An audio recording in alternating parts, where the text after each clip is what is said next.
Leo Tolstoy की एक बहुत ही प्रसिद्ध कहानी है। कहते हैं कि पुराने रूस में 3 फकीर बहुत प्रसिद्ध हो गए। वे इतने प्रसिद्ध हो गए कि वहां का जो सबसे बड़ा पादरी था उसे उन तीनों फकीरों से बड़ी ईर्ष्या होने लगी, क्योंकि धीरे धीरे लोगों ने चर्च में आना ही बंद कर दिया था। चर्च से लोगों की भीड़ बिल्कुल गायब हो गई थी। अब सभी लोगों ने उन 3 फकीरों के पास ही जाना शुरू कर दिया था। वहां का प्रधान पादरी सोचता कि ये तीनों कौन हैं जो मेरे रहते संत बन गए, क्योंकि ईसाइयत में एक प्रथा है कि जब तक चर्च किसी इंसान को मान्यता ना दे दे तब तक वो संत नहीं बन सकता। पादरी बड़ा परेशान रहने लगा, क्योंकि लोगों में चर्च की लोकप्रियता दिनों दिन कम होती जा रही थी। लेकिन एक दिन तो हद ही हो गई। पादरी पूरे दिन चर्च में बैठा रहा, लेकिन एक भी व्यक्ति चर्च नहीं आया। पादरी के क्रोध का ठिकाना ना रहा। उसने निश्चय किया कि आज तो उन तीनों फकीरों की खैर नहीं, आज तो मैं उन तीनों को सबक सिखाकर ही रहूंगा। वह अपनी पूरी पादरी वेशभूषा में तैयार हुआ। उसने सोने का ताज पहना, हाथ में प्रधान पादरी का प्रतीक वाला सोने का डंडा लिया और चल पड़ा उन तीनों से मिलने। वे तीनों एक बड़ी सी झील के उस पार रहा करते थे। पादरी एक नाव में बैठकर झील के उस पार पहुंचा। थोड़ा आगे चलने पर उसे एक बड़े से पेड़ के नीचे 3 सीधे साधे से इंसान बैठे हुए दिखाई दिए। वे तीनों पलथी मारकर चुपचाप उस पेड़ के नीचे बैठे हुए थे। पादरी ने उनके पास जाकर कहा, क्या तुम तीनों ही वो प्रसिद्ध संत हो जिनके कारण लोगों ने मेरे चर्च में आना बंद कर दिया है? उन तीनों ने कहा, संत?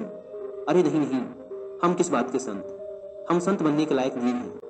ये तो यहाँ के लोग कहते हैं कि हम तीनों संत हैं। पता नहीं किसने ये झूठी अफवाह फैला दी, जिसे सुनकर लोगों की भीड़ यहाँ आती है। हम तो रोज ही इन्हें मना करते हैं कि यहाँ मत आया करो, लेकिन हम जितना मना करते हैं भीड़ उतनी ही बढ़ती जा रही है। हम इस भीड़ से परेशान हो चुके हैं। ये भीड़ भाड़ हमें रुचती नहीं। हम तो एकांत में ही रहना चाहते हैं। अच्छा हुआ आप आ गए। अब आप ही बचाइए हमें इस भीड़ से। यह सुन वह पादरी तो खुशी से फूला न समाया। सोचने लगा, ये तो बड़े ही भोले लोग निकले। खटिया खड़ी कर दूंगा इन तीनों की। आज तो इन तीनों को लाइन में लगाकर ही जाऊंगा। पादरी ने पूछा, लेकिन तुम तीनों करते क्या हो? उन्होंने कहा, कुछ नहीं, बस इस पेड़ के नीचे बैठकर ईश्वर की प्रार्थना करते हैं। पादरी ने पूछा, बाइबल कहाँ है? उन तीनों ने अपना सिर नीचे झुका लिया। पादरी ने पूछा, क्या हुआ? उन्होंने कहा, अब क्या बताएं आपसे, हम तीनों ही अनपढ़ हैं, हमें पढ़ना नहीं आता। बाइबल रखकर भी क्या करेंगे? यह सुनकर तो वह पादरी और भी खुश हुआ।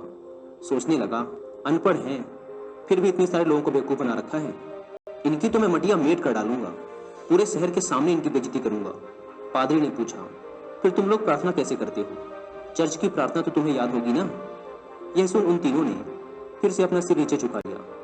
पादरी ने पूछा, अब क्या हुआ? तुम लोगों ने फिर से अपना सिर नीचे क्यों झुका लिया? उन्होंने कहा, क्या बताएं, बड़ी लज्जा आ रही है आपसे बताते हुए कि हमें प्रार्थना भी नहीं आती।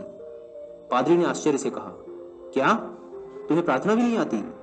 उन तीनों ने नाम में अपना सिर हिला दिया। पादरी ने कहा, फिर तुम तीनों प्रार्थना करते कैसे हो? उन्होंने कहा, आपके चर्च की प्रार्थना तो बड़ी लंबी चौड़ी है, हम अनपढ़ गवारों को याद ही ना हो पाई, और फिर गलत पढ़ने का कोई मतलब भी नहीं है। इसलिए बहुत सोचने के बाद, बहुत गणित भिड़ाने के बाद हमने अपनी खुद की एक प्रार्थना बना ली। यह सुन पादरी जोर से चिल्लाया, क्या तुमने अपनी खुद की प्रार्थना बना ली? प्रार्थना तो सर्वमान्य होती है, शास्त्रों में लिखी होती है, हजारों हजारों साल पुरानी होती है। जीसस को तो प्रार्थना खुद परमात्मा ने सिखाई थी, लेकिन तुम लोगों ने अपनी खुद की प्रार्थना बना ली। उन्होंने कहा, हमसे बहुत बड़ी गलती हो गई, हमें माफ करें। हम अनपढ़ गंवार इंसान, हमें कुछ नहीं पता। अब आप हमें जो प्रार्थना सिखाएंगे हम वही प्रार्थना आज से करेंगे। हम आपके पैर पड़ते हैं, हमसे बहुत बड़ी गलती हो गई, हमें क्षमा करें और आप हमें अपनी वाली प्रार्थना सिखाएं। लेकिन पादरी के मन में भी जिज्ञासा जागी कि देखूं तो इन्होंने कौन सी प्रार्थना बनाई है। पादरी ने कहा, पहले तुम लोग मुझे अपनी प्रार्थना सुनाओ।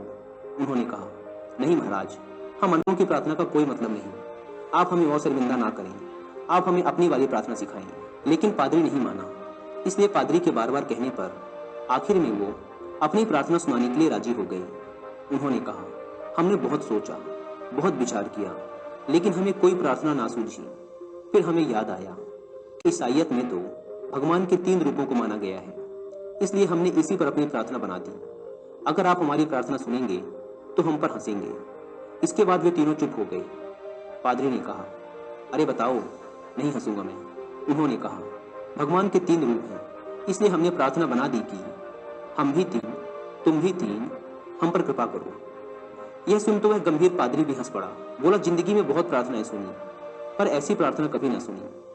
वह मन ही मन सोचने लगा, बड़े बेवकूफ लोग हैं, आज तो इनकी यज्ञ ठिकाने लगाकर ही जाऊंगा। इन तीनों को मेरे पास चर्च में आना ही पड़ेगा। उन तीनों ने कहा, आप हमारी छोड़िए, अपनी प्रार्थना सिखाइए, हम आज से वही करेंगे।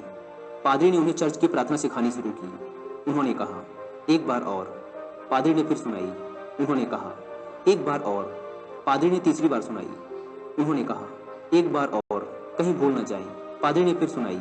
उन्होंने कहा, एक आखिरी बार और। पादरी ने कहा, घबराओ मत, कभी कभी चर्च भी आया करो, धीरे धीरे तुम लोगों की भी जिंदगी सुधरने लगेगी, और अगर रोज आओगे तो यह प्रार्थना भी सीख जाओगे। उन्होंने कहा, जी, जैसी आपकी आज्ञा। पादरी बड़ा खुश हुआ। उसने कहा, तुम लोग डरना मत, चर्च आओ, मैं तुम्हें माफ कर दूंगा और लोगों से भी माफ करवा दूंगा। उन्होंने कहा, आपका बहुत बहुत धन्यवाद, आप बड़े महान इंसान हैं। पादरी ने सोचा, चलो एक झंझट छूटी, इन मूर्खों को तो लाइन पे ले आया। वह अपनी नाव पर बैठकर वापस जाने लगा। नाव अभी झील के बीचों बीच पहुंची ही थी कि पीछे से कुछ लोगों के चिल्लाने की आवाज आई। पादरी और माझी ने पीछे मुड़कर देखा तो उनकी आंखें फटी की फटी रह गई। वे तीनों पादरी को पुकारते हुए झील के पानी पर दौड़ते हुए चले आ रहे थे। वे तीनों पानी पर ऐसे दौड़ रहे थे मानो कोई जमीन पर दौड़ रहा हो। यह देखकर तो पादरी के हाथ से वह सोने का डंडा छूटकर वही नाव पर गिर गया। यह चमत्कार तो आज तक केवल जीसस ने करके दिखाया था।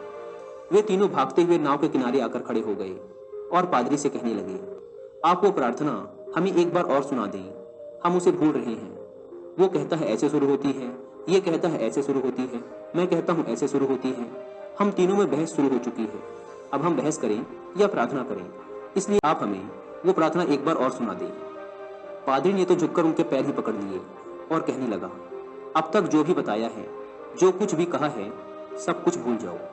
तुम्हारी प्रार्थना जीती और मेरी हारी। तुम्हारी प्रार्थना ही श्रेष्ठ है क्योंकि वह सुन ली गई है। और सच तो ये है कि अब से मैं भी तुम्हारी वाली ही प्रार्थना करूंगा।